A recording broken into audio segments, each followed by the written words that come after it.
Buenos días, hermanos, buenos días con todos. Buenos días, bienvenidos a la casa del Señor. Gracias a Dios, estamos otra vez juntos. Y el tiempo pasa y no se detiene. Con todo, vamos a desarrollar lo que tenemos para el día de hoy, la enseñanza que corresponde a hoy. Ok.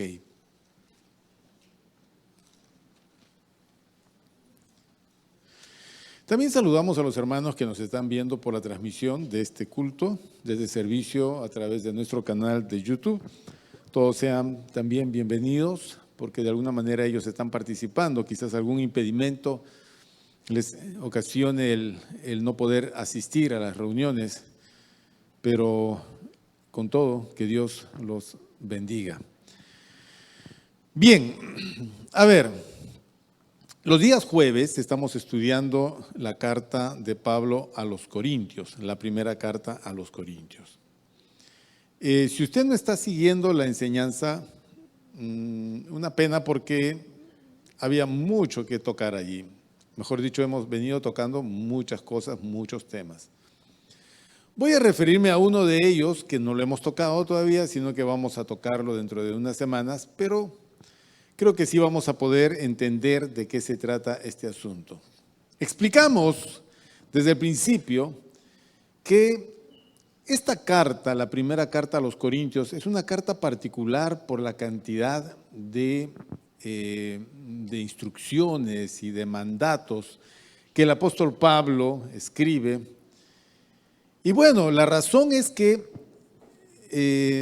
la iglesia de los Corintios es una iglesia muy particular. ¿Y en qué es particular? Bueno, la iglesia de los Corintios es particular en su desorden. Es una iglesia muy desordenada. Y uno se pregunta, ¿y dónde nace este desorden? ¿Qué problemas le trae a la iglesia? Bueno, el desorden no nace del edificio. Por ejemplo, una iglesia es ordenada o desordenada, no tiene nada que ver el edificio, ni tanto la música o la alabanza, sino que el desorden en una casa o en una iglesia o en una nación es el reflejo del desorden en que la persona vive, es el desorden interior que tiene en su corazón. Si yo soy ordenado internamente, voy a ordenar las cosas externamente, mi vida va a ser ordenada, mis cosas ordenadas y todo bien. Pero si yo por dentro soy un caos, ya se imaginan, por fuera voy a ser un caos también. Y todo lo que esté a mi alrededor lo voy a someter al caos de mi corazón. Pues así, por eso decimos personas difíciles, porque en su corazón hay situaciones que hacen difícil a esa persona. La iglesia refleja la situación personal de los creyentes. Entonces hay iglesias que son más dóciles, digamos, más tranquilas, más ordenadas. Hay iglesias que son más complicaditas, más desordenadas, pero todo es parte de lo que nosotros somos. La tarea del púlpito cristiano en la iglesia es enseñar el orden de Dios a las personas. A eso venimos, básicamente. A eso venimos, a aprender cuál es el orden de Dios. Y es importante esto, pero por supuesto que es importante, porque tú no puedes vivir en la anarquía, no puedes vivir en tu propio orden al margen del orden de Dios. O vives a la manera de Dios o vives a tu manera. Yo pregunto, ¿quién es más sabio? ¿Dios o nosotros? ¿Cuál debe ser el orden más preciso y exacto para nosotros? ¿La de Dios o el nuestro? La de Dios, pues. Así usted discrepe. Es la de Dios. Finalmente porque Dios nos creó y el Creador dispuso un orden para sus criaturas. Y Dios es un Dios de orden, no de confusión. Entonces la iglesia de los Corintios era una iglesia cuya característica era desorden, era desordenada. ¿Y dónde nace eso? ¿En Pablo? No, eso nace en el carácter del corintio, de la persona que vive en Corinto. Eran griegos, era una nación griega. Corinto es la capital de una provincia griega llamada Acaya, provincia romana llamada Acaya. Toda esa península era antes la Grecia antigua. Y como tal, los corintios tenían una cultura muy diferente a los romanos, muy diferente a los judíos. Los corintios, aparte de tener la cultura griega, se había caracterizado por ser una ciudad de extremo pecaminoso, era inmoral, sumamente inmoral. Corinto no produjo filósofos, no tenía escuelas ni centros de formación como las tenían otras ciudades, no. Corinto era una ciudad de placer, de inmoralidad. Y el Corinto se identificaba por esto. Todo el mundo conocía esto y todo el mundo desechaba digamos, esta proyección de la ciudad. Entonces, cuando la iglesia llega a la ciudad de Corinto y Pablo predica el evangelio y muchas personas se acercan al Señor, esas personas traen el desorden en el cual ellos nacieron y vivieron, lo traen a la iglesia. Entre tanto que se va cambiando el desorden por el orden, era obvio que la iglesia iba a manifestar cierto desorden todavía. Pero acá no es cierto desorden, sino un gran desorden, porque la gente está haciendo como siente hacer, como quiere hacer. Entonces hay contiendas y disputas.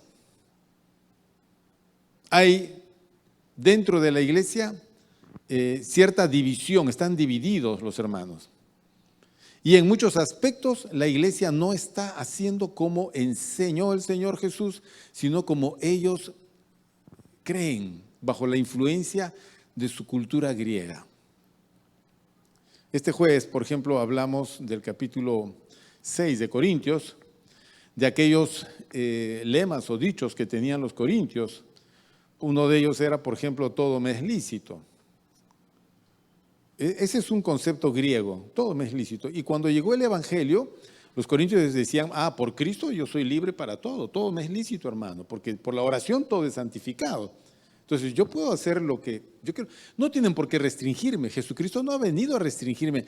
Miren cómo uno le va dando forma a un principio y lo va tornando en una cuestión bien complicada. Entonces, ¿por qué decía eso? Porque había un gran problema en la iglesia, que era la inmoralidad sexual, porque la ciudad vivía en inmoralidad sexual. Ok. Entonces, le decían a los corintios que la inmoralidad sexual es mala. Entonces, el corintio decía, pero si es mala la sexualidad, ¿por qué Dios nos dio esto? Porque Dios nos creó, ¿no es cierto? Y si Dios nos creó así, ¿por qué es malo hacer esto? Por creación, yo puedo hacer. Es como el segundo lema, las viandas para el vientre y el vientre para las viandas. Es decir, si hay comida y hay estómago, es lógico que tenemos que comer. ¿Por qué me tienes que prohibir el comer?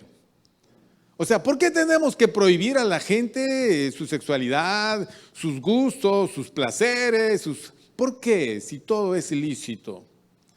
Pablo dice, bueno, todo puede ser lícito, pero no todo te conviene. Eso significa, no todo es provechoso. Pero si pensamos como pensaban ellos, nosotros no vamos a buscar lo que es provechoso, sino aquello que satisface nuestras apetencias. Para nosotros eso es lo provechoso. Bueno, para mencionarles una situación. Pero la iglesia de Corinto manifiesta su desorden en el desarrollo de sus cultos, por ejemplo, de sus reuniones cristianas. Bueno, acá ha subido la hermana Giovanna y presidió el culto, todos empezaron, dijo, nos ponemos de pie, todos se pusieron de pie, saludó, hizo la oración.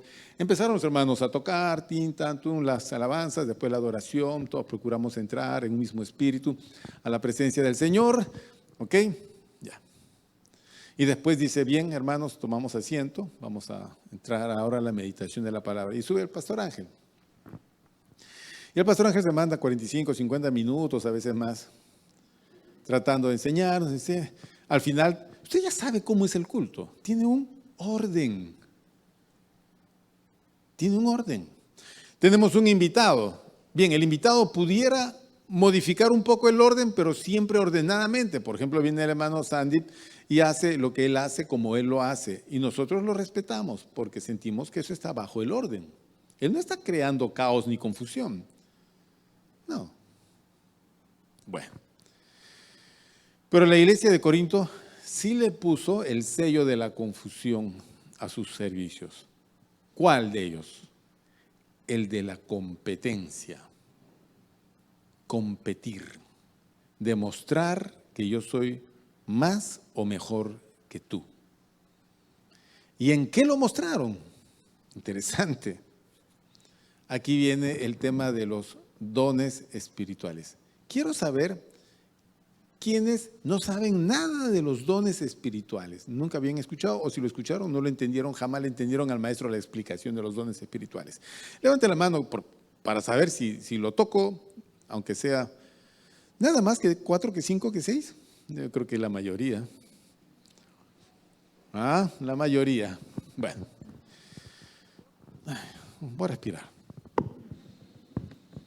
Resulta que cuando el creyente, la persona, se acerca a Jesucristo y le entrega su vida, suceden varias cosas. Entre ellas, somos perdonados. Se nos libra de toda culpa.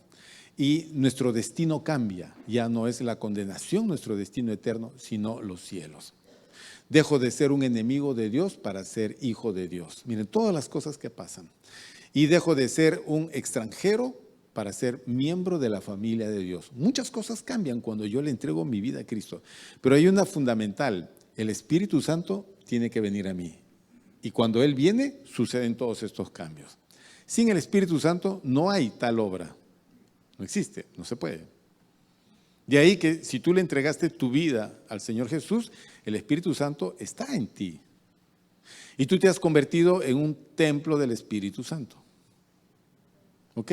Y todos nosotros cuando nos reunimos, hacemos que esto no sea un local, sino un templo de Dios por el Espíritu Santo que mora en nosotros. Ahora, la presencia del Espíritu Santo en nosotros puede ser muy pequeña o puede ser muy intensa.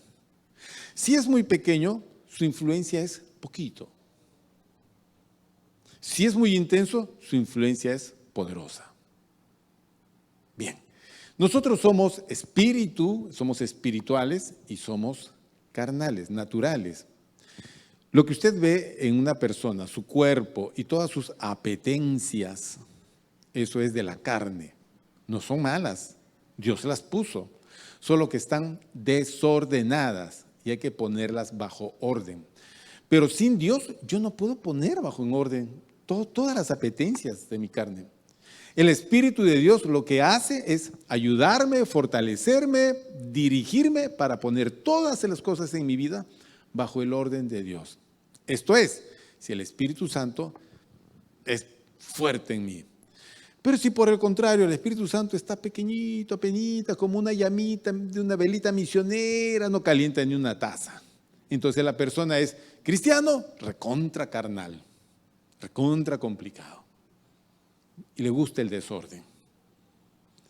Vea qué importante es el Espíritu Santo en nosotros. Bueno, por otro lado, lo que hace el Espíritu Santo es esto. Cuando viene a nosotros, le da desde el primer hermanito así, a todos, hasta el último, nos da capacidades sobrenaturales, llamados dones espirituales. Los dones espirituales, ¿qué son, hermanos? Capacidades sobrenaturales. ¿Ok? No sé si me entienden. Ya, voy a creer que sí me entienden, que me entienden. Entonces, ¿qué nos da el Espíritu Santo? Capacidades sobrenaturales. ¿Cómo son estas capacidades? Por ejemplo, son habilidades espirituales que yo no tengo, nunca tuve, pero que en el Espíritu voy a tener. ¿Cuáles son? Y ahí las nombra en 1 Corintios 12, ¿no es cierto?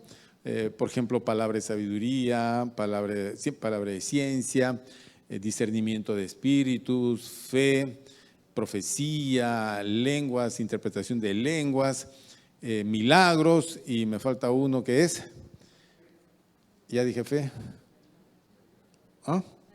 Sanidades. Bueno, 9, Pablo menciona 9 capacidades, es decir, por obra del Espíritu Santo, por su capacidad, me es dada a mí la habilidad de, por ejemplo, orar por alguien y la persona sanar. Yo no estoy sanando, es el Espíritu Santo que está utilizando a esta persona para poder obrar a favor de otra persona. ¿Okay? Capacidades sobrenaturales. Yo no hago nada, es el Espíritu Santo. Pero yo tengo que prestar ciertas condiciones para que el Espíritu Santo pueda manifestarse de esa manera. ¿Okay? Hay uno en especial, un don que es el don de lenguas. ¿Cuál es el don de lenguas? Es la capacidad de hablar en un idioma que yo no he aprendido. Ese es el don de lengua, la capacidad sobrenatural de hablar un idioma que yo no he aprendido. Bien, en la Biblia tenemos 2 tipos de idiomas en las lenguas, los humanos y los angelicales o espirituales. ¿Cuáles son los humanos? Que yo por el Espíritu empiece a hablar, por ejemplo, en alemán, y yo no sé ni decir chao en alemán. ¿Cómo se dice chao en alemán? Ya, así, no sé. ¿Ok? No sé nada. O en chino. Entonces yo empiezo en el Espíritu a hablar en un perfecto chino. Pero para ti es un balbuceo. Pero hay un chinito sentado allá que se queda frío y dice, lo que yo digo no lo sé, él sí lo entiende porque es chino. Entonces esa es una lengua humana que yo no aprendí, pero que por el Espíritu lo hablo y la persona de allá lo entiende. Entonces lo que yo dije es para esa persona. Eso fue lo que sucedió en Pentecostés. Los otros idiomas son los idiomas angelicales, aquellos que nosotros nunca aprendemos y solo balbuceamos y lo hablamos y lo decimos conforme el Espíritu Santo nos da que decir. Ya, eso no entiende nadie. Para que se pueda entender, necesitamos otro don a la par de este, que es el don de interpretación de lenguas. ¿Ok? Entonces, yo oro en lenguas, públicamente delante de ustedes, y ustedes van a estar así. No entendemos nada. Obvio, no pueden entender porque nadie va a entender. Pero si yo oro en lenguas delante de ustedes y allá mi hermano dice, así dice el Señor, él tiene la interpretación por el Espíritu de lo que yo dije por el Espíritu. El Espíritu me usó para hablar y lo usa él para interpretar. Entonces él dice, así dice el Señor, tal cosa, tal cosa, tal cosa, tal cosa. Entonces todos han entendido y todos han sido instruidos por eso. ¿Ok? Lenguas, interpretación. Ok. Pero les fascinaba a los corintios sentirse más que otros. Entonces empezaron a competir con el don de lenguas. Entonces uno empezaba a hablar, ¡ah! Y el otro allá, ¡ah! Y el otro allá, ¡ah! Y todo el mundo, todos, ¿pero por qué? Todos empezaban a gritar. El culto era un caos, era confusión total. Entonces, los que no entendían qué pasaba se asustaban y se iban de la iglesia porque estaban asustados, porque todo el mundo gritaba. Pero el deseo de ellos no era edificar, sino competir. Y eso los llevaba a generar desorden en el culto. Desorden. Entonces el apóstol Pablo tiene que corregir el desorden y ponerlos en orden. ¿Hasta ahí me entendieron? Gracias a Dios. Capítulo 14 de 1 Corintios.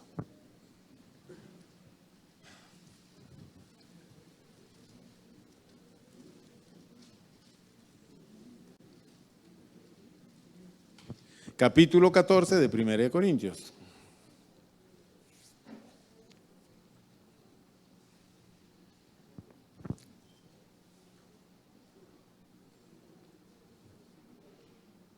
Ya, vamos a leer. Si no leemos, no aprendemos. Vamos a leer.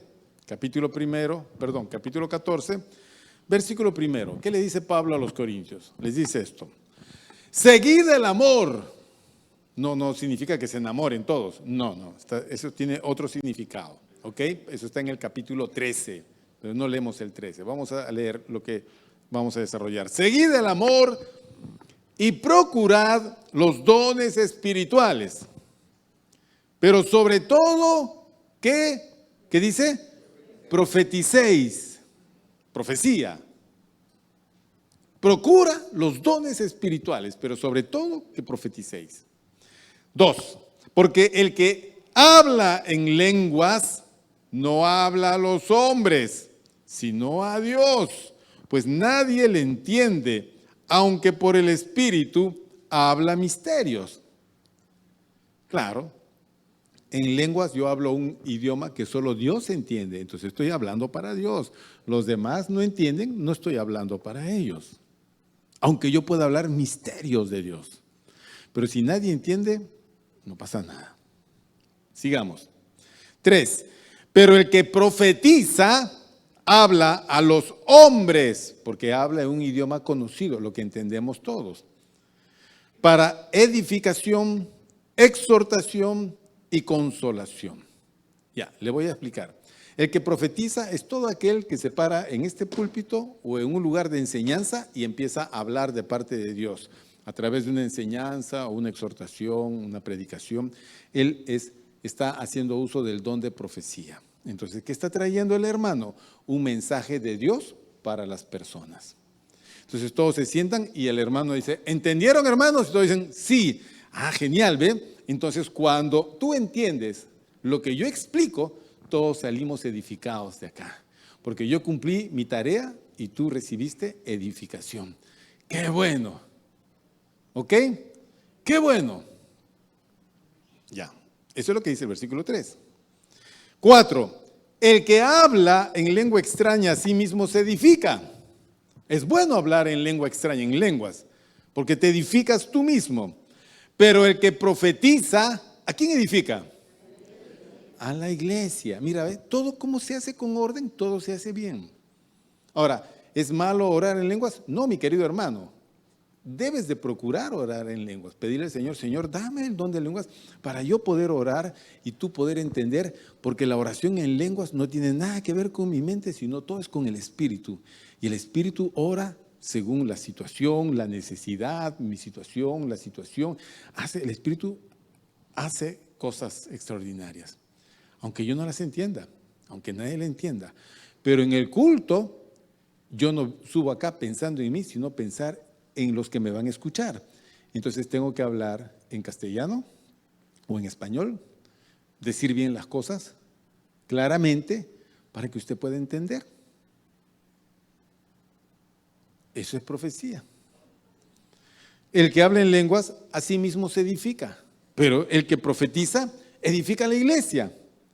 Así que quisiera que todos vosotros hablaseis en lenguas, dice, pero más que profetizaseis, porque mayor es el que profetiza que el que habla en lenguas, a no ser que las interprete para que la iglesia reciba edificación.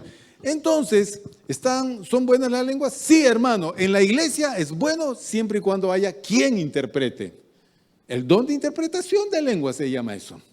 Pero si no hay, nadie interpreta, entonces yo tengo que callar. Por ejemplo, yo doy un mensaje en lenguas, nadie interpreta, yo me callo. La siguiente vez voy a esperar un poquito y después de un tiempo otra vez doy un mensaje y de repente por ahí un hermano siente la interpretación y lo dice, genial, todos escuchamos, todos nos edificamos. Pero si no hay quien interprete, para mi casa. En mi casa sí puedo orar en lenguas, pero en la iglesia no, con mi entendimiento. Entonces, ¿qué le dice Pablo? Que si todos oramos en lenguas, compitiendo, nadie va a ser edificado porque nadie va a entender. ¿Ok?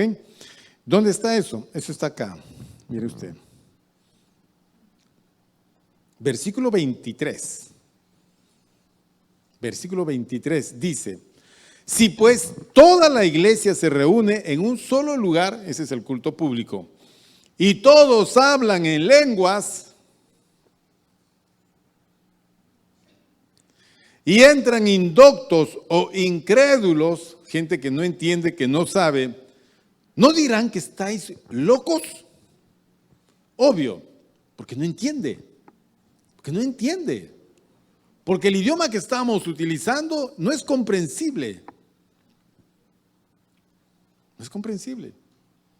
Entonces en la iglesia no podemos hacer eso. Eso genera desorden. ¿Pero por qué hacían esto los corintios?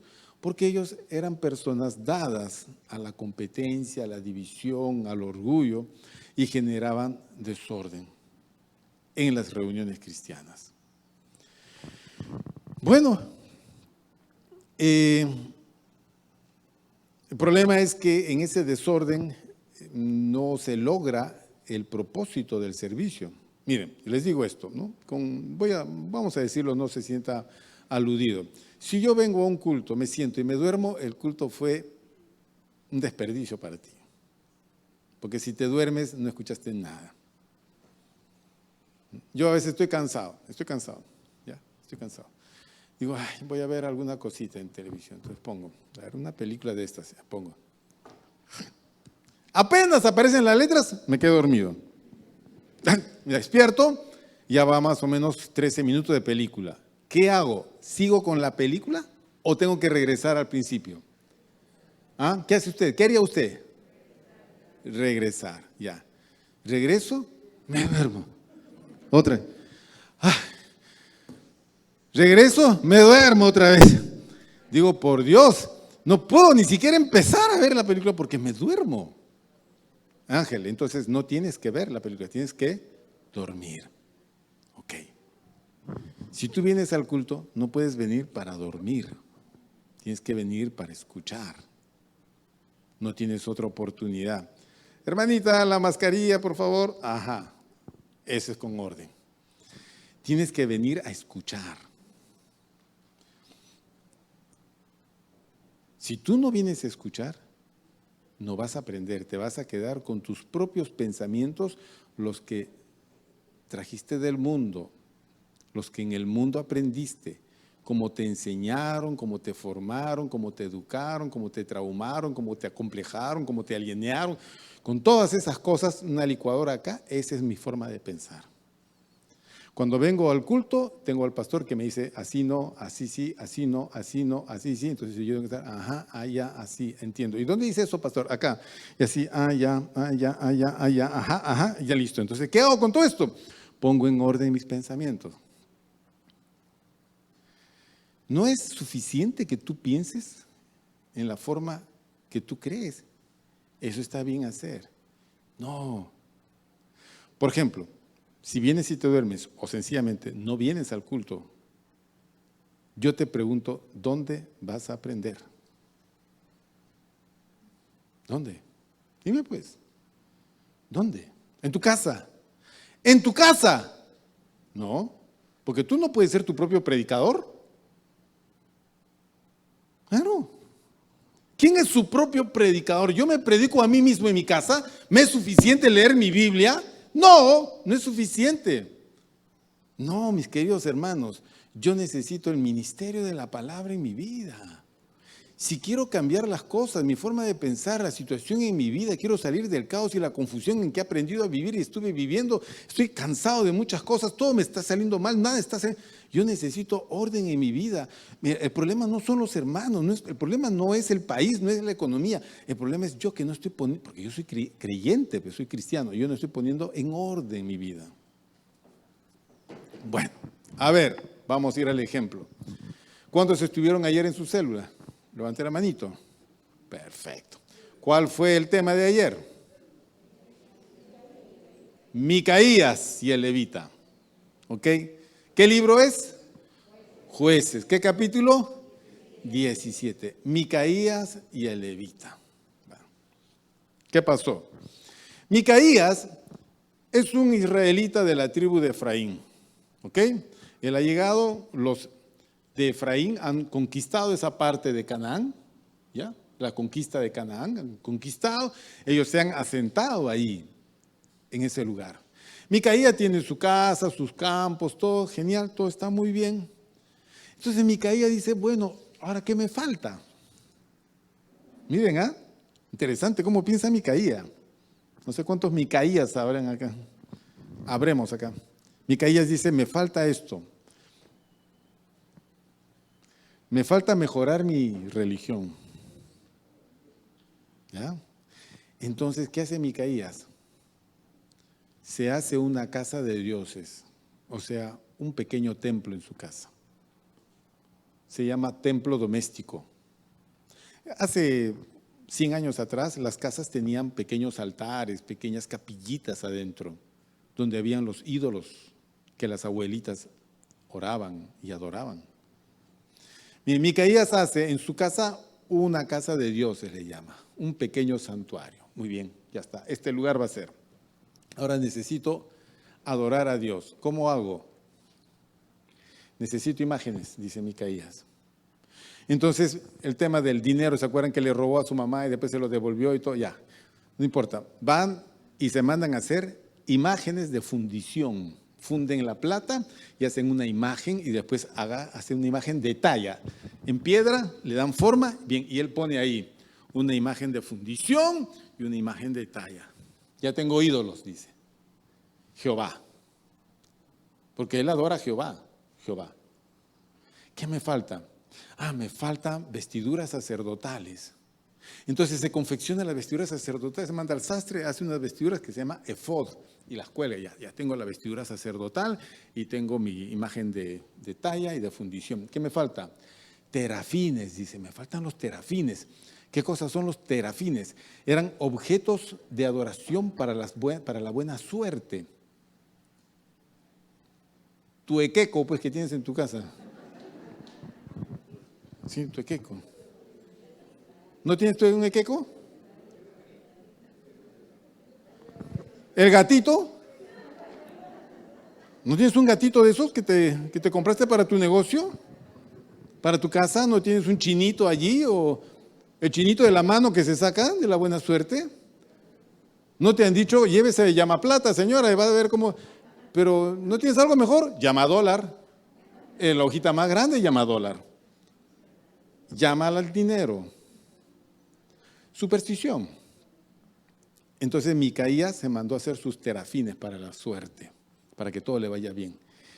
Ya tengo casa, ya tengo ídolos, efod y terafines. ¿Qué me falta ahora? Un sacerdote. ¿Dónde hay sacerdotes, por Dios? Bueno, como no hay sacerdotes en estos lugares, mira a uno de sus hijos y le dice, tú vas a ser sacerdote, ven. Le dice, de hoy en adelante, chicos, él es el sacerdote de la casa. Tú te vas a encargar de hacer esto. Yo no sé, tú haz nomás, yo lo que yo te diga, tú lo vas a hacer. Listo, entonces el muchacho se puso a ser el sacerdote. Cuando venía a hacer las cuestiones acá, se ponía la vestidura sacerdotal y quemaba incienso. ¿Qué más hago, papá? Di, Jehová, Jehová, Jehová, Jehová. Ya está. Y Micaías decía, genial, todo está bien, todo está bien, todo está bien. A la mitad de este capítulo dice, en aquellos días no había rey en Israel, cada uno hacía lo que bien le parecía, y esa es la característica del desorden, cada uno hace como bien le parece. ¿Y estaba bien lo que hacía Micaías? Estaba terriblemente mal, porque estaba practicando la idolatría, algo que Dios había prohibido en su primer mandamiento del decálogo, no te harás imagen. El primer mandamiento no es amarás al Señor tu Dios. Ese es el más grande mandamiento que Jesús enseñó. Pero en el decálogo, el primer mandamiento es no te harás imagen. Solamente que los católicos lo sacaron y nos pusieron el otro, porque en el catolicismo todo es imagen. No te harás imagen de nada que esté arriba en los cielos, abajo en la tierra, debajo de la tierra, semejanza de cuadrúpedos o de peces. Ni te arrodillarás delante de ellos, ni le adorarás, porque yo soy Jehová, tu Dios fuerte y celoso, que visito la maldad de los padres sobre los hijos hasta la tercera y cuarta generación. Y que también traigo bendición a tu descendencia. ¿Y qué cosa está haciendo Micaías? Lo que la ley prohíbe. El problema es que no hubo quien le enseñe a Micaías que esas cosas no se podían hacer, pues. Pero ellos tenían la ley, pero él no se preocupó en averiguar. No había orden en la nación, no había quien pusiese orden, no había rey en Israel. Cada uno hacía lo que bien le parecía. Hasta que por ahí vino caminando un forastero, un viajero, que era levita. Era un levita que viviendo en Belén de Judá dijo, aquí no puedo vivir, me iré a buscar otro sitio donde vivir, porque los levitas no habían recibido territorio en Israel, ellos podían vivir en todo Israel. Y se fue y llegó hasta la casa de Micaía en el monte de Efraín y le tocó la puerta. Y Micaía le dijo, ¿quién eres tú? Yo soy un levita que vengo a ver dónde puedo vivir. ¿Eres levita? Sí, le dijo, genial. Llamó a su hijo, ya no eres sacerdote, ya tengo un levita. Y agarró y dijo, ahora sí, mira, te propongo, te voy a pagar al año tanto, te voy a dar vestidos y comida, tú vas a ser para mí sacerdote en esta casa. Y el levita entró y dijo, genial, ay, terafines, oh, el efod, ay, las imágenes, ¿y a cuánto me vas a pagar tanto? Ya soy tu sacerdote. Y Micaías estaba recontra feliz y dijo, ahora sí entiendo que me va a ir bien. Jehová me va a prosperar porque tengo un levita por sacerdote. Le pregunto, ¿eso es correcto? No. No puedes hacer como te parezca. Amor, ¿me amas? Sí. Ya, ¿cuándo vivimos juntos? ¿No vamos a casar primero? ¿Para qué? Porque tenemos que casarnos. Así dijo el pastor. Pastor. No estoy hablando de pastor, estoy hablando de ti. Yo te amo a ti, no al pastor, a ti te amo.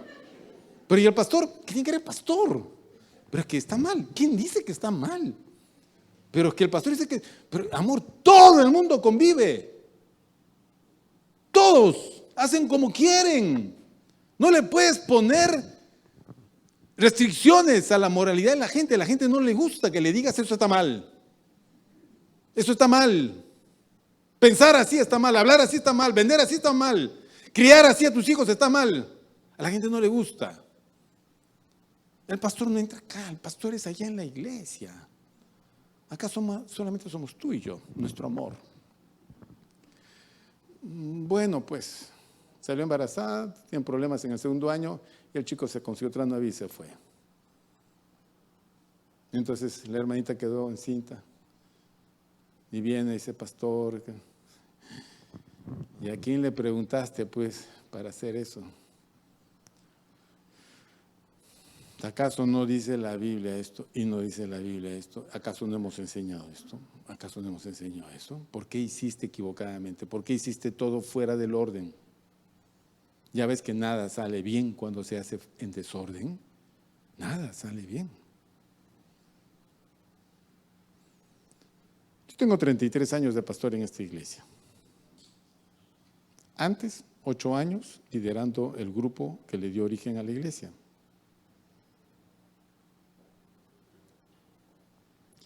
Te puedo decir con cierta autoridad, aunque sea este tamañito, que el desorden no nos va a traer bendición. Pero no importa ya lo que yo diga. ¿Qué dice la Biblia? Que no te va a traer bendición. El tema religioso no lo puedes tomar como tú quieres. Tú no puedes encontrar a Dios en tu casa. Tú dices, no, yo encuentro eso en mi casa. Dios te dice, no, eso es falso. Tú puedes orar en tu casa, pero yo no me voy a manifestar en tu casa. Yo me voy a manifestar en mi casa. Tienes que venir a mi casa. Y ahí adorarme junto con todos, porque así he mandado yo. No dejéis de congregaros como algunos tienen por costumbre. Está escrito en el libro de Carta a los Hebreos. ¿No lo has leído? Entonces ven a mi casa y yo te voy a bendecir. Pero nuestro desorden nos lleva a otras cosas. Así como la convivencia. ¿Hay algún conviviente acá? Cásese, ¿eh? Esta semana vaya a la municipalidad y vea los requisitos para que entre al orden de Dios. ¿Estás conviviendo con alguien casado? Sepárate, porque estás en adulterio. Primero que se divorcie en todo caso. Si quieres buscar algo de orden, separarse es mejor, pero si ya tienen una familia formada, ya tienen hijos ahí, entonces obligatoriamente tienen que casarse para que esa relación goce de la bendición de Dios. Y los niños no sean hijos de adulterio. Porque hay otra señora que es su esposa, que aunque no viva con él hace 10 o 15 años, aunque ya tenga otro señor como marido, también está en adulterio. No podemos hacer males esperando recibir bendiciones. ¿Ah? ¿Estás evadiendo impuestos? ¿Crees que eso trae bendición? Cristianos evaden impuestos, buscan la manera de evadir impuestos. ¿Cómo hacemos? Como Micaías, la religión a nuestras formas y maneras. Decir, yo creo en esto, pero no en esto. No, yo conozco otra iglesia donde creen diferente. O no, yo escucho a tal fulano y enseña diferente. O sea, la religión para mí va a ser, el domingo voy al culto, después voy a YouTube y escucho Dante Gebel por acá, el hermano fulano por allá, el pastor ya murió ese, el otro por acá, y así, yo creo que esté acá. ¿Así se hace? Respondan pues los que hacen así. ¿Ah? ¿Cómo es? La Biblia dice, no sembrarás tu campo con diferente semilla.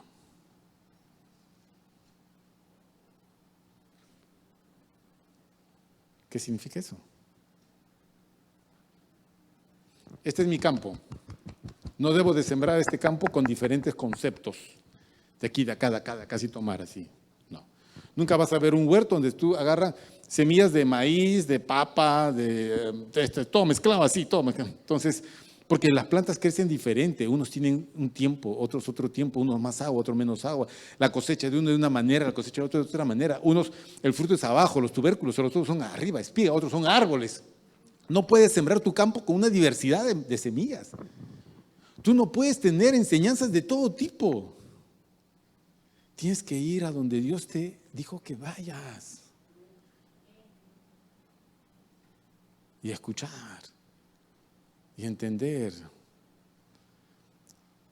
Y después leer en tu Biblia. Sentarte.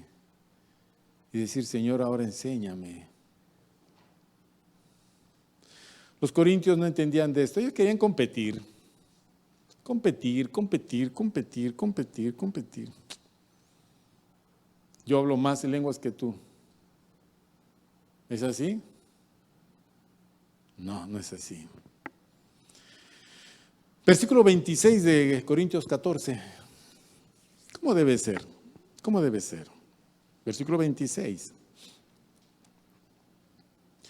Dice, ¿qué hay pues, hermanos? ¿Qué hay? ¿Cómo es, hermanos? Dice, cuando os reunís, cada uno de vosotros siempre tienes algo que aportar en la obra del Señor. Salmo, doctrina, lengua, revelación, tiene interpretación. Hágase todo para edificación. Pero si lo hago en desorden, no voy a poder, voy a competir o no sé qué otra cosa me impulsará a mi propio desorden. Yo tengo que procurar hacer todo ordenadamente. Muy bien, entonces tú llegaste a la iglesia, te sentaste, tú no estás conectado con nada todavía, no sabes qué cosa puedes hacer, solo escuchas. Escuchas, ya llevas 1 mes, 2 meses, 3 meses, y ya tienes argumentos en tu corazón, argumentos bíblicos, doctrinales en tu corazón, y por ahí en tu célula te dicen, hermano, ahora tiene que hacer esto, y tú dejas que las personas te orienten, todo sigue un orden. Y de ahí dicen, ahora tienes que servir. Ahora tengo que servir, sí. Tienes que prestar un servicio al Señor. Porque Dios te va a usar a ti como una persona de bendición para otros. Ya, entonces, ¿qué puedo hacer? Bueno, tienes varias opciones. Puede ser ujier o puede ser de la escuela. Sí, pero yo tengo una habilidad. ¿Qué cosa? Yo toco. ¿Qué nos falta acá? Bueno, yo toco cualquier cosa. Ya, entonces habla con la persona encargada para que vean. Otro dirá, mi hermano, mi habilidad es, bueno, yo no sé, pues, ¿no?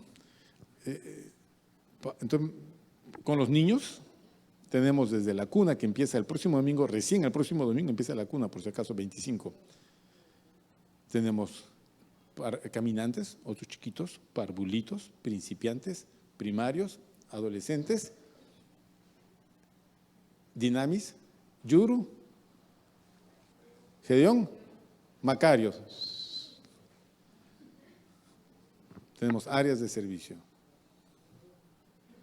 Tenemos allá sonido, allá audiovisual, allá multimedia. Bueno, yo no sé hacer nada. Bueno, cuando yo me convertí, mi labor principal, mi labor de servicio en la iglesia, era colocar las sillas. Yo me sentía una autoridad en colocar sillas. porque había desarrollado una forma de colocarlas y me sentía feliz colocando sillas en mi grupo. Colocaba 250 sillas. No estas que pesan 10 gramos, ¿eh? Eran unas metálicas plegables, duras, pesadas, que había que sacarlas de un rincón como de este lado y empezar a ponerlas desde allá, entonces había que cargar las rumas. Pesaban, pero a mí me encantaba, disfrutaba con eso. Sirvo al Señor, ¿eh? Bueno, no tengo problema por limpiar un baño. Si necesitan quien limpie los baños, entre turno y turno, yo puedo limpiar los baños, no tengo ningún problema. Lo que el Señor quiere hacer conmigo, finalmente quiero ser como el asno que el Señor usó para, sentándose, entrar a Jerusalén. No hay problema. El corintio era griego, ¿ya? El griego era hermoso, porque los feos los mataban de bebitos. O sea, nosotros no hubiéramos podido ser griegos. La selección nos hubiera eliminado. ¿Ya? Eso se llamaba el infanticidio. Nacía el niño y llamaban al papá, no a la mamá, al papá. Y le decían, tu hija, mujer, no quiero. Entonces la echaban al basural. Yo quiero varón. Bien, siguiente niño que nació, varón. Y entonces lo examinaban. Con esa nariz ni a la esquina, no lo quiero. Al tacho. Así eran los griegos. En la sociedad griega no encontrabas tú gente con deformidades, tuertos, no encontrabas. Todos eran como sus dioses, hermosos, por eso los tallaban hermosos. Entonces el griego donde iba era único. El griego se creía la mejor raza de toda la creación. Pensante, sabio, hermoso, culto, arquitecto, matemático, conquistador. Su idioma era precioso. El griego era el inglés del primer siglo. Todas las demás naciones, todos son unos bárbaros. Ese era el pensamiento del griego. El griego se sentía importante. No podía ser menos que eso. Entonces en la iglesia se sentían muy importantes. Tengo que competir, tengo que demostrar que yo soy mejor que otro. Yo tengo más dones que otro. Mire, ve, yo hablo más lenguas. Mira, ¡ah! Se ponía a gritar. Y luego decía, ¿qué? ¿Tú crees? Yo también hago así. Mira, ¡ah! Todos gritemos, pues. ¿Quién grita más fuerte? ¿Ese es el mejor? Es como decir, yo soy más rico que tú. A ver, ¿cuánto dinero tienes en el bolsillo? Sácate. Yo voy a sacar todo lo que tengo. Hagamos una competencia. ¿Ya? ¿Quién es más rico? No les miento. 10 soles. ¿Cuánto tienes tú? Entonces tú sacas 20 y me dices, te gané. La próxima traigo 100. No vamos a competir. Ellos competían. Pablo les dice, no hay que competir, hay que sumar. Hágase todo para edificación. ¿Y de qué manera se logra eso? Bueno, de esta manera. Versículo 40 del capítulo 14. ¿Qué dice? Pero hágase todo decentemente y con orden. Pero hágase todo decentemente y con orden. La palabra decentemente significa de forma apropiada y con orden. ¿Cómo es de forma apropiada? Le voy a decir cómo. De forma apropiada es así, ya. Yo voy a venir el domingo al culto. Yo, no usted, no, yo. Entonces voy al espejo y digo, a ver qué me voy a poner hoy. Entonces agarro un polito de los que nunca uso. Me pongo. Y de ahí digo, me falta la corbata. Me pongo una corbata encima. Ya, ¿qué pantalón me pongo? La pijama. La pijama está bonita que la voy a estrenar. Me pongo mi pijamita. Y voy con pantuflas. No, con zapatilla. Ya. Entonces, ¿qué cosa? Cuando subo acá, ¿qué vas a pensar? Que soy un guachafo, pues, que he perdido el sentido del orden, pues de la decencia. ¿Cómo vas a ir vestido a un culto así? Quizás en el Arco Herrera puedan recibirte así, pero no en un culto. ¿O no? Claro. Decentemente es de forma apropiada. Entonces, si te dicen, oye, te invito a mi matrimonio. Ay, ya, gracias, te dieron el parte. ¿Cómo llegas tú al matrimonio? Con tu terno, pues. Porque te han invitado a un matrimonio. Si te dicen, oye, te invito a jugar pelota, ¿cómo te presentas? Con ropa de deporte, pues, de forma apropiada. Todas las cosas tienen una forma apropiada de hacer. Por ejemplo, si te invitan a algún lugar, dicen a comer, nunca llegues con las manos vacías. Siempre llega con alguito, ¿no es cierto? Llevas la gaseosa, o llevas el postrecito, o llevas unos pancitos, ¿no es cierto? ¿O no? Claro, esa es la forma apropiada. Porque si tú dices, ya llegué, entonces te ha venido con hambre. Y encima trae un tupper para llevarse. ¡Qué descarado es este tipo! Bueno. Hágase todo de forma apropiada y con orden, dice Pablo, para que el culto sea de bendición. ¿Tú quieres bendición en tu vida? Hazlo todo con orden. Hazlo todo con orden. ¿Quieres enamorarte? Busca el orden correcto. Busca de quién te vas a enamorar. Entonces tú dices, ¿de quién, pastor? ¿Importa eso? Ah, pero claro, importa mucho. No entiendo. Es que no es suficiente que seas hombre y mujer y que te guste para que en ello haya seguridad de que se van a amar por los siglos de los siglos. No. Porque tú, chica, no sabes lo que es vivir con un muchacho. ¿Sí o no, hermanas? ¿Qué dicen las casadas? Díganlo fuerte, pues. ¿Ya ven? ¿Solteras? Escuchen. ¿Es fácil vivir con un hombre que...? Yo no he dicho, han dicho las casadas, porque yo soy hombre. Ahora, varones, ¿es fácil vivir con una mujer? ¿Tienen permiso hoy de decir, no les van a decir nada? Dígalo bien. ¿Es fácil vivir con una mujer? Sí, igualitos, con miedo responden. Las hermanas respondieron, sí, no es fácil. Los varones, no, con miedo. No es fácil. Le voy a decir sencillamente por qué. Porque hombre y mujer no somos iguales. Somos complementarios en la medida que tengamos lo que al otro le falta. Pero no es suficiente ser hombre y mujer para que la cosa esté asegurada y el amor sea un éxito. No.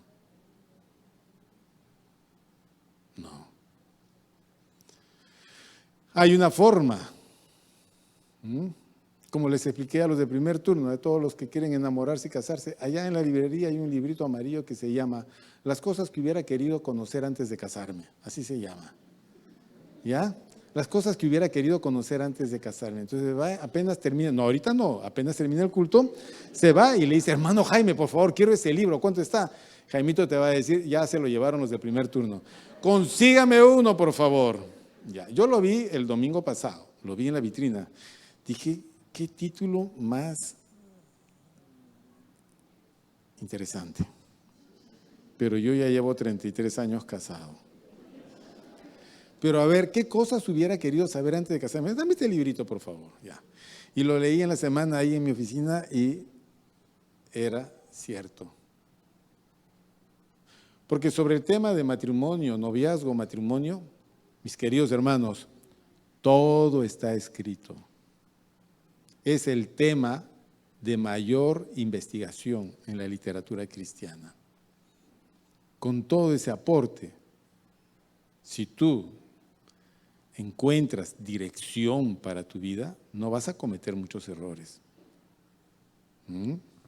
Yo te podría decir algunas cosas desde acá, más que unas pocas, muchas cosas, pero sé que voy a tocar carne por aquí o por allá, entonces mejor averigua.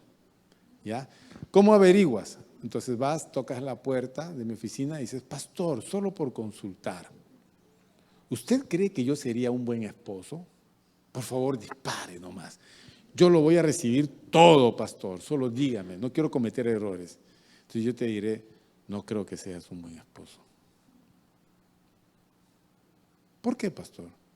Porque creo que no eres un buen cristiano. ¿Y por qué crees que no soy un buen cristiano? Bueno, por estas razones. Tengo 4 razones por las cuales creo que tú no eres un buen cristiano en lo que te conozco.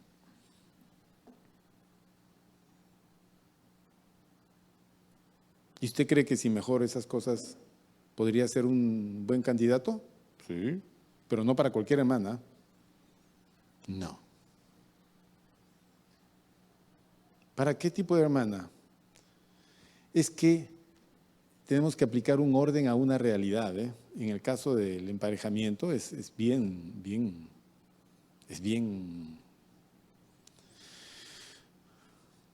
Regresemos a nuestro tema mejor. Hágase todo decentemente y con orden, de forma apropiada. Entonces, los cultos tienen que ser de forma apropiada, la vida tiene que ser de forma apropiada. Micaía hizo equivocadamente, no lo hizo de forma apropiada. ¿Qué cosas utilizó Micaía para equivocarse? Los elementos de Egipto, toda la idolatría de Egipto que habían aprendido sus padres y todas las formas de los cananeos que ellos habían encontrado cuando invadieron la tierra.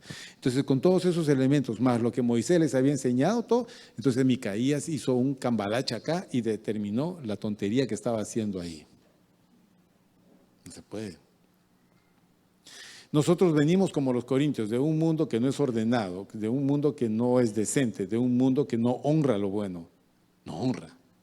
De un mundo donde cada vez hay más violencia y más inmoralidad y más corrupción. Venimos a los pies de Cristo cargado con esos elementos en nuestra vida. ¿Tú crees que la vida cristiana va a ser así fácil? No, hay que cambiar todo eso. Hay que cambiar. Para eso tenemos toda la vida para cambiar. Cambiamos, pues, vayamos poco a poco. Las paredes se arman ladrillo por ladrillo. Los edificios piso por piso. Nadie te pide un cambio de aquí a mañana. Pero si ya llevamos 5 años, debemos haber cambiado una buena cantidad de situaciones. Y 10 años, mucho más. 15 años, más. Orden. ¿Ok? No hagas porque otros hacen. No vayas porque otros van. No sigas la corriente del mundo, porque está bajo la influencia del diablo. Efesios capítulo 2, no lo vamos a leer, lo revisamos en el servicio anterior. No te vuelvas de un hijo de desobediencia. Conviértete en un hijo amado, amado por Dios. Lleva orden a tu vida. Cerramos nuestros ojos, por favor.